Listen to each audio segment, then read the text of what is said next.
세대를 뛰어넘어 많은 독자들에게 사랑받아온 작가. 세상의 변화를 투시하는 예리한 시선을 가진 작가. 심장을 파고드는 감각적 문장으로 항상 독자들의 가슴을 뭉클하게 해버리고 마는 작가. 봉순이 언니의 작가. 1988년 등단 이래 작가 공지영 씨에겐 항상 이 같은 수사들이 따라붙어 왔습니다.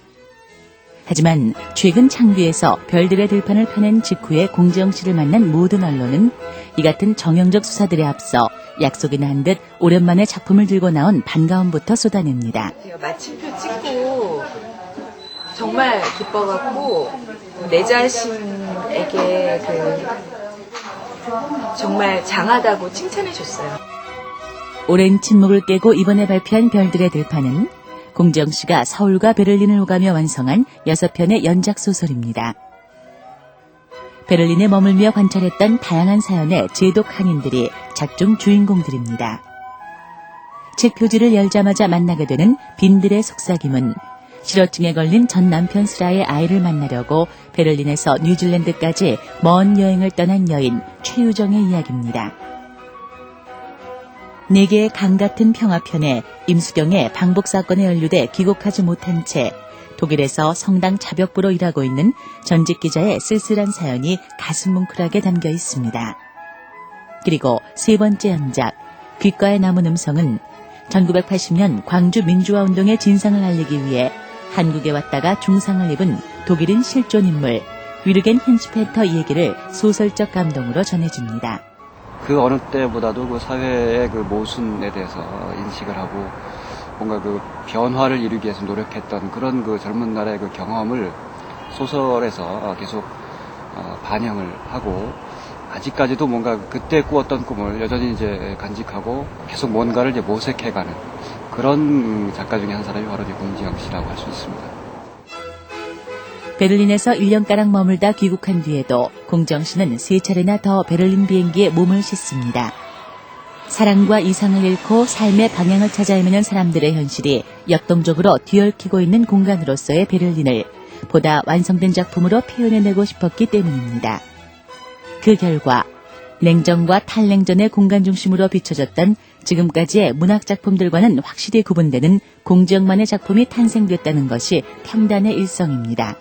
당시 우리가 80년 5월 광주를 겪은 이후에 이 공지영 씨가 이제 젊은 시절, 청년 시절에 그 어떤 모색하고 몸부림쳤던 어떤 그런 그 가치로부터 지금 얼마나 많이 이렇게 떠나와 있는가, 그에 대한 어떤 그 자기 반성 같은 것도 책에 좀 들어있는 것 같고요. 예, 실제로 별들의 들판에 가봤어요. 밤하늘에 별이 없어도 막 별이 있는 것처럼 느껴져가지고 제가 그때 생각했죠. 언젠가 소설을 쓸 때 꼭 이걸 제목으로 쓰고 싶다. 아버지를 열고 시련의 상처까지 안은 채 베를린으로 떠나온 주인공 수연. 이 낯선 공간에서 그녀는 지금까지 죽은 줄로만 알고 있었던 상모와 쌍둥이 여동생을 처음 만납니다. 그리곤 간호사로 머물며 사랑과 인연 문제에 휘말렸던 어머니의 질곡 많았던 삶을 주인공 수연은 마침내 보듬어 안게 됩니다. 표제작 별들의 들판에 담긴 소설입니다.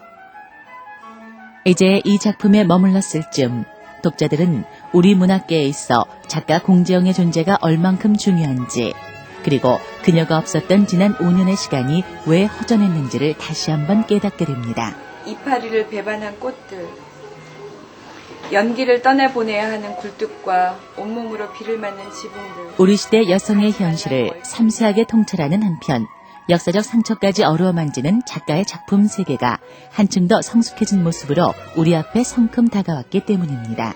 첫 독자로 17살짜리 저희 딸을 택했어요. 그래서 한번 읽어보라고 이렇게 줬는데 딸이 처음 읽고 딱 하는 말이 엄마 되게 따뜻해졌어 그러더라고요. 그래서 제가 굉장히 기뻤고 이 세상이 너무 슬프고 괴롭기 때문에 정말 따뜻함이 필요하다는 생각을 제가 나이가 들면서 점점 더 많이 하게 됐어요. 그래서 앞으로 더 따뜻하고 더 살만하고 그런 소설 쓰고 싶다는 생각도 같이 했어요. 베를린이란 공간을 무대로 살아가는 한인들의 이야기인데요.